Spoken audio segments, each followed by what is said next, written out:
TGS 2015 is over. Well, there's still a couple of public days left It's at the actually kind time of just of. started for the public, but yeah. Well, For yes, us, but for us it's over. We've seen a lot of great things this week. seen a lot of great things, sung a lot of karaoke. Oh yeah, Yeah. we have sung a lot of karaoke. But this has been your fifth, sixth year at TGS. It's my fifth TGS. I first came Goodness. here. Is it my fifth? I can't believe that's true, actually. So I would have first come here when I joined Eurogamer in 2011. So how does this year stack up against the other years?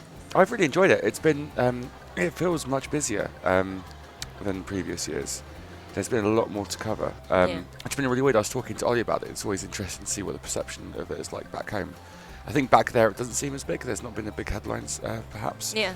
And not the big games like last year. We had Final Fantasy 15 and Metal Gear Solid 5 as well. Yeah. Obviously, two absolutely huge games. The year before that, we had the PS4 was just on its way out, just about to be released, and so there were kind of big stories around that. This year, there's not been those kind of really big headlines, but there just seems to be loads more games to cover. There has actually been a lot of exciting stuff to see and play as well. What was your picks of the show? If you had to pick It's the From Software stuff because I have no imagination. So Bloodborne DLC and Dark Souls 3. Actually, I think they're the only things I've really played at the show as well, actually. Yeah, As yeah. is always the way at these things. I spend most of my time running around interviewing people and trying to catch what I can. And so, yeah, by virtue of them probably being the only games I've played, is Bloodborne and Dark Souls. Yeah, and actually, that's quite a strong showing from. And really, their games are probably going to be the ones of interest to most people in Europe, I guess. Yeah. I love the From Software stuff as well, but since you've already taken that, I have to say I enjoyed the PlayStation VR. It was kind of cool. I hadn't really played with it before, but I had to go with Kitchen, which is the Capcom That's a demo. super terrifying horror game, right? Yeah, it was pretty terrifying. I don't know. They're super secretive about it. When I went into the VR area, you could see all the screens of what everyone else is playing, but Kitchen was the only one that had covered over with a blanket to make sure that nobody could sort of see ahead of time what they were going to be doing, which is fair enough because that's the whole the draw of horror. When you start the demo, they tell you to hold the controller out in front of you, and you wake up and you look around and you're in this really dingy sort of kitchen setting, and your wrists are bound and there's like a camera just facing you, and the only real action that you do to sort of start the demo off is you throw your controller forward and you knock the camera over and then everything else from that point onwards just takes place around you. Horror is going to be one of those areas where VR really shines, right? Because it's Horror and porn, yeah. Horror and porn, yeah. And I was getting to that because but horror is just because the really horrible thing about the Kitchen demo, which is really effective, is things being a lot closer to you than you originally thought they were, and just having that full 360 degrees and not knowing what's behind you at any point is very and actually being able to look behind you but not wanting to look behind you was probably the best part of it. I had to actually make a decision at one point. I'm like, oh, I don't want to. It's like that nope moment. You're like, nope. But immediately after that, which was quite a palate cleanser, I played the Summer Lesson. Oh my god, that's which is from Harada's. Harada, for the Tekken guy who's done his own little side project, which seems it seems to me even creepier than Kitchen. But Yeah, it is. Well, you know what, right? So there's two different versions. There's the Japanese and the English version. The Japanese version is quite a young, sort of very traditional Japanese schoolgirl. I didn't play that one because it's Japanese language, so I wouldn't really have known what was going on.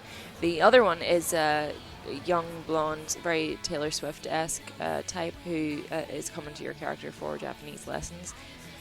And it's just all a bit... I don't understand why. It's just really strange.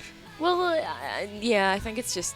why not? It's it's just really, but it's not actually. I would appreciate it a bit more, or I would understand it a bit more if it was a bit more sexual. Really, it's just this fairly doe-eyed girl just giving you weird looks, and there's just these really awkward silences that you're just like, why are you staring at me? Get out of my personal space. And Was it more terrifying than Kitchen? Were you more yeah, scared? well, yeah, I was a little bit like, what do I do now? Like, there's all you really do is you shake your head or nod your head at certain points. And then I helped her find her guitar pick, which was very clearly on the ground while she was like bending over, obviously looking for it. And God. yeah, and you're just, oh, come on. There's like a really awkward bit where she's saying goodbye to you, and then she's like, oh, don't move, and then she leans right into you, and her boobs are all in your face, and then she's just brushing a bug off your head or whatever. It's just that, I don't know. It's just a little bit naff. But that was a thing. That was a thing that I did, and you know what? That's like you said, porn and horror are going to be two big things for VR. Yeah, PlayStation VR is interesting as well because I'm not sure. To me, it's quite strange, and I was kind of surprised in some ways they did call it PlayStation VR because of it kind of narrows it down. Whereas Oculus is the big ecosystem of PC, and it's just kind of huge and vast. Just by calling this PlayStation, it just seems like obviously, well, I'm sure it'd be on more than PS4, but it seems just basically narrow Yeah, it down you're and narrow right. it down. It basically says this is a gaming thing rather than Yeah, anything yeah, else. totally. I mean, they've got so much competition out there. It doesn't really make sense for them to like lower their or narrow their scope like that. Because I've actually played. I've had a look at VR porn before. Of course you have. No, and like a no, not yeah. The Samsung Gear. I mean, it was pretty rubbish as VR porn goes, but it's that same thing. People get all up in your personal space, and you're like, ugh. Like your first reaction is revulsion, not to be like turned on. Well, mine anyway, but like to each their own. But anyway, the place, yeah, it was cool. I also saw the one of the Hatsune Miku Yeah. demos, which is using the Move controller, and I was like, it was really weird because like it was obviously kind of thrown together. So like you start off, it's very very basic. You start off in the crowd with all these like other people doing the exact same motions. It was like this weird kawaii version of the Hindenburg rally. Like Oh my God. it was just because she was up on stage, and so if you do the motions right, you're getting senpai to notice you, right? Because she gives you little heart gestures from the stage, and then if you do, I assume if you do everything right, or it just does it eventually, you teleport onto stage, and then she's like dancing around you and everything. But you can still see all these weird silhouettes of people doing the exact same thing, and it's just all a little bit odd.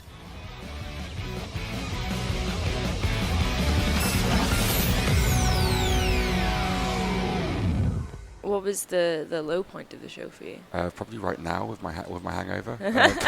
I'll tell you what mine was. Resident Evil Umbrella Corps. Oh God, that was we played that together, and it was one of those weird things when they announced it because we knew basically there's going to be a new Capcom game here, Yeah. and it's going to be multiplayer focused. We didn't know exactly what it was going to be, but we was down to see it, and So then we thought it might have been Dragon's Dogma. yeah, or Deep like Down, online, or which Deep was Down like again. revealed here 2 years ago and has been gone completely silent ever since. Yeah. But no. And then we was in the conference and they announced it, and it's like seriously. I couldn't quite believe it, and in some ways I could never have imagined they would be doing something like this because of after Raccoon City, Yeah. which was, I know it's a completely different kind of game, but it was still like a multiplayer Yeah. shooting focused Yeah, Resident yeah. Evil. It didn't go down that well. People don't want that. I think it sold all right on Steam, but still, it's not what the fans want. I spoke to the producer about it yesterday. And obviously the first question was just why? Just why? And actually had a fairly cute justification for it. Like airsoft, like BB guns, is really popular over here. And the team in the office, it's a really small team within the Osaka office. And they really liked airsoft. They wanted to kind of get their passion for airsoft over in the That's game, kinda and so they sweet. made this. But it's just I don't think it works. No, and it doesn't warrant the Resident Evil license. Umbrella Corps. So the show as a whole, like this is my first time. Yeah, I was kind of curious because I've obviously done it a lot of times. It's always interesting to get an outsider's perspective because I thought it was a good show, but yeah, it'd be interesting to get your take on how you felt kind of walking it and everything. Yeah, it was like. Well, if it was, I mean, it's kind of like it felt a lot like Gamescom in a way, like because the majority of time I've spent on the show floor at Gamescom. I've done so before the public days, so you maybe don't get a sense of as much of which stands will be the most popular and which might not. I mean, it was fascinating to see how many stands there were for games that we just will never see. That was pretty interesting. And it was a bit of a throwback to see so many booth babes as well. But all in all, it definitely didn't feel to me like a show that was in its death throes.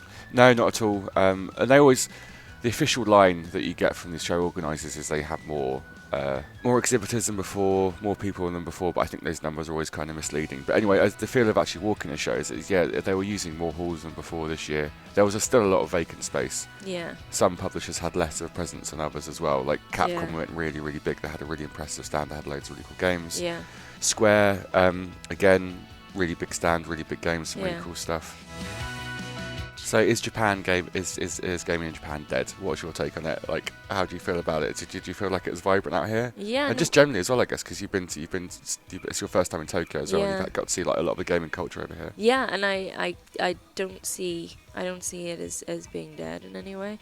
I mean, obviously, I have nothing to compare it to, but there's nothing to suggest that it's on its way out in any meaningful way. I mean, like you said, the gaming culture has changed, and a lot of people just don't play games in the same way anymore. But there definitely still seems to be an appetite. But yes, so Tokyo Game Show 2015, 10 out of 10. Would Tokyo again? Yeah, let's do it all again next year, but maybe not stay out so late. No.